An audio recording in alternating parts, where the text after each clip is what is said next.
प्रभावशाली व्यक्तित्व, प्रखर चिंतक, एक आम भारतीय सा, भीड़ में गुम हो जाने वाला सामान्य सा चेहरा, जिनके दुबले पतले शरीर में समाया हुआ था आकाश सा व्यक्तित्व, समुद्र सी गहरी सोच और समय पर परिवर्तन के पदचिन्ह छोड़ जाने की अदम्य क्षमता। ऐसे थे एकात्म मानववाद और अंत्योदय जैसे दर्शन के प्रणेता पंडित दीनदयाल उपाध्याय जी, जिन्होंने अपनी पूरी जिंदगी राष्ट्र को समर्पित कर अपने प्रखर विचारों व व्यापक चिंतन से आने वाले समय में राजनीति ही नहीं वरन राष्ट्र नीति की भी नई परिभाषा दी। उनके सिद्धांतों ने एक ऐसे संगठन की नींव रखी जो आने वाले समय में देश की नीति का निर्धारण करने वाला था। दीनदयाल जी बहुआयामी व्यक्तित्व के धनी थे। इस महान व्यक्तित्व में कुशल चिंतक, संगठन शास्त्री, शिक्षाविद, राजनीतिज्ञ, वक्ता व लेखक का प्रतिबिंब था। 25 सितंबर 1916 को मथुरा जिले के छोटे से गांव नंगला चंद्रभान में पंडित दीनदयाल जी का जन्म एक अति निर्धन परिवार में हुआ था। यह कहना मुश्किल है कि यह उनके जीवन की यात्रा का आरंभ था या जीवन के संघर्षों की यात्रा का। बालक दीनदयाल होश संभाल भी न पाए थे कि उनके माता पिता का देहांत हो गया। दीनदयाल जी ने सीकर के कल्याण हाई स्कूल से मैट्रिक और पिलानी के बिड़ला कॉलेज से इंटर की परीक्षा पास की। इन्हें दोनों ही परीक्षाओं में गोल्ड मेडल प्राप्त हुआ। सीकर के महाराजा ने दीनदयाल जी की प्रतिभा को देखकर उन्हें छात्रवृत्ति भी दी।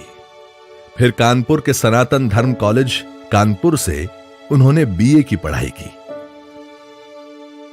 जो विषय यहां पढ़ाए जाते थे, दीनदयाल जी ने उसका मन लगाकर अध्ययन किया। लेकिन दीनदयाल जी ने यहां वो शिक्षा और दीक्षा भी ली जो इस कॉलेज के पाठ्यक्रम का हिस्सा नहीं था। यहीं उनका संपर्क श्री बलवंत महाशब्दे से हुआ, जिनकी प्रेरणा से सन 1937 में वे राष्ट्रीय स्वयं सेवक संघ में शामिल हो गए। दीनदयाल जी के लिए यह समय व्यक्तिगत संघर्षों के साए से बाहर निकलकर राष्ट्र की समग्रता के दर्शन का साबित हुआ। दीनदयाल जी बीए करने के बाद एमए करने के लिए आगरा चले गए। यहां पर वे नानाजी देशमुख और भावराव जुगादे के साथ राष्ट्रीय स्वयं सेवक संघ की गतिविधियों में हिस्सा लेने लगे। उनमें सामाजिक जीवन के प्रति चेतना के अंकुर फूट चुके थे। उनके मामा, जिन्होंने बचपन में उनका लालन पालन किया था, उन्हें लगने लगा था कि भांजा अब पढ़ लिख गया है, परिवार के लिए कुछ करेगा। लेकिन दीनदयाल जी का परिवार तो बहुत विशाल था। समस्त भारत को उन्होंने अपना परिवार मान लिया था। दीनदयाल जी का लक्ष्य कुछ और ही था। उन्होंने अपने लक्ष्य की प्राप्ति के लिए सिविल सेवा परीक्षा में उत्तीर्ण होने के बावजूद उसका परित्याग कर दिया। उन्होंने अपने संकल्प के बारे में अपने मामा जी को जो पत्र लिखा, उसकी बानगी देखिए। राष्ट्र के प्रति समर्पण की जिद नजर आती है। जब किसी मनुष्य के किसी अंग को लकवा मार जाता है तो वो चेतना शून्य हो जाता है। इसी भांति हमारे समाज को लकवा मार गया है। उसको कोई कितना भी कष्ट क्यों न दे, पर महसूस ही नहीं होता। हर एक तभी महसूस करता है जब चोट उसके सिर पर आकर पड़ती है। हमारे पतन का कारण हमारे संगठन की कमी ही है। बाकी बुराइयां, अशिक्षा आदि तो पतित अवस्था के लक्षण मात्र ही हैं। इसीलिए संगठन करना ही संघ का ध्येय है। इसके अतिरिक्त और वो कुछ भी नहीं करना चाहता। परमात्मा ने हम लोगों को सामर्थ्य बनाया है। क्या फिर हम अपने में से एक को भी देश के लिए नहीं दे सकते? आपने मुझे शिक्षा, दीक्षा देकर सब प्रकार से योग्य बनाया। क्या आप मुझे समाज के लिए नहीं दे सकते, जिस समाज के हम उतने ही ऋणी हैं? यह तो एक प्रकार से त्याग भी नहीं है, विनियोग है। समाज रूपी जीवन में खाद देना है। फिर उन्होंने पीछे मुड़कर नहीं देखा। देश स्वतंत्र हो चुका था, पर समाज संगठित नहीं था।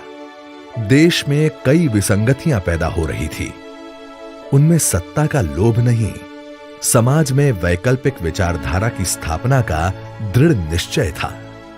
इस उद्देश्य के लिए वे जी जान से जुट गए। दीनदयाल जी के अनुसार भारत जिन समस्याओं का सामना कर रहा है, उसका मूल कारण इसकी राष्ट्रीय पहचान की उपेक्षा है। आर्थिक योजनाओं तथा आर्थिक प्रगति का माप समाज के ऊपर की सीढ़ी पर पहुंचे हुए व्यक्ति नहीं, बल्कि सबसे नीचे के स्तर पर विद्यमान व्यक्ति से होगा। अनेकता में एकता और विभिन्न रूपों में एकता की अभिव्यक्ति भारतीय संस्कृति की सोच रही है। अब दीनदयाल जी की भूमिका बदल चुकी थी। अब चुनौती थी राष्ट्र के पुनर्निर्माण की, जिसके लिए उन्होंने लखनऊ में राष्ट्र धर्म प्रकाशन संस्था की स्थापना की और यहां से राष्ट्र धर्म नामक मासिक पत्रिका का प्रकाशन आरंभ किया। इसके अलावा उन्होंने पांचजन्य व स्वदेश के संपादन में भी सहयोग दिया। अपने सार्वजनिक जीवन में उनकी सादगी और सरलता मानो एक किंवदंती बन गई थी। उनके वैचारिक दृष्टि से ही नहीं, आचार व्यवहार में भी कार्यकर्ता उनसे बहुत कुछ सीखते थे। गंभीर से गंभीर विषय भी अपनी दैनिक गतिविधियों के बीच बड़ी सरलता से निपटा दिया करते। उनकी इन्हीं विशेषताओं के कारण उन्हें राजनीतिक क्षेत्र का दायित्व सौंपा गया। दिनांक 21 सितंबर 1951 के ऐतिहासिक दिन को दीनदयाल जी ने उत्तर प्रदेश में एक राजनीतिक सम्मेलन का सफल आयोजन किया। इसी सम्मेलन में देश में एक नए राजनीतिक दल भारतीय जनसंघ की राज्य इकाई की स्थापना हुई। इसके एक माह बाद 21 अक्टूबर सन 1951 को डॉक्टर श्यामा प्रसाद मुखर्जी ने भारतीय जनसंघ के प्रथम अखिल भारतीय सम्मेलन की अध्यक्षता की। दीनदयाल जी में संगठन का अद्वितीय और अद्भुत कौशल था। समय बीतने के साथ भारतीय जनसंघ की विकास यात्रा में वो ऐतिहासिक दिन भी आया जब सन 1968 में विनम्रता की मूर्ति इस महान नेता को दल के अध्यक्ष के रूप में प्रतिष्ठित किया गया। अपने उत्तरदायित्व के निर्वहन और जनसंघ के देशभक्ति के संदेश को लेकर दीनदयाल जी ने दक्षिण भारत का भ्रमण किया। पंडित दीनदयाल जी की कुशल संगठन क्षमता के लिए डॉक्टर श्यामा प्रसाद मुखर्जी ने कहा था कि अगर भारत को 2 दीनदयाल मिल जाते तो भारत का राजनीतिक परिदृश्य ही अलग होता। इससे पहले कि जनसंघ राजनीतिक ताकत बन पाता, डॉक्टर मुखर्जी की रहस्यमय परिस्थितियों में मृत्यु हो गई। नवजात पार्टी को संभालने की जिम्मेदारी दीनदयाल जी के कंधों पर आ गई।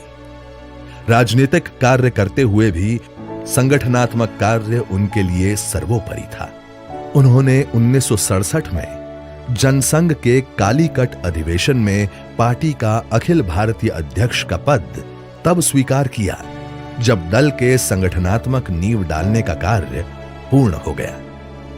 11 फरवरी 1968 को वज्राघात हुआ जब सारे देश ने उनकी हत्या का समाचार सुना। पूरा देश शोकाकुल हो गया। लेकिन जाने से पहले वो देश को दे गए एक ऐसा दर्शन जो देश के मानस पटल से लुप्त होने लगा था। उन दिनों देश समाजवाद और पूंजीवाद के द्वंद्वों से गुजर रहा था। तब के राजनीतिक नेतृत्व को भारतीय सनातन परंपरा की विशालता और राष्ट्र की अपनी भौतिक शक्ति का भाव नहीं हो पा रहा था। वो कभी कहीं से अपने विकास का मॉडल ढूंढ रहा था। एकात्म मानव दर्शन इस अंकुर के वटवृक्ष बनने की यात्रा अभी जारी है। दीनदयाल जी के एकात्म मानववाद और अंत्योदय के सपने को साकार करने के लिए भारतीय जनता पार्टी की सरकार दृढ़ संकल्प है।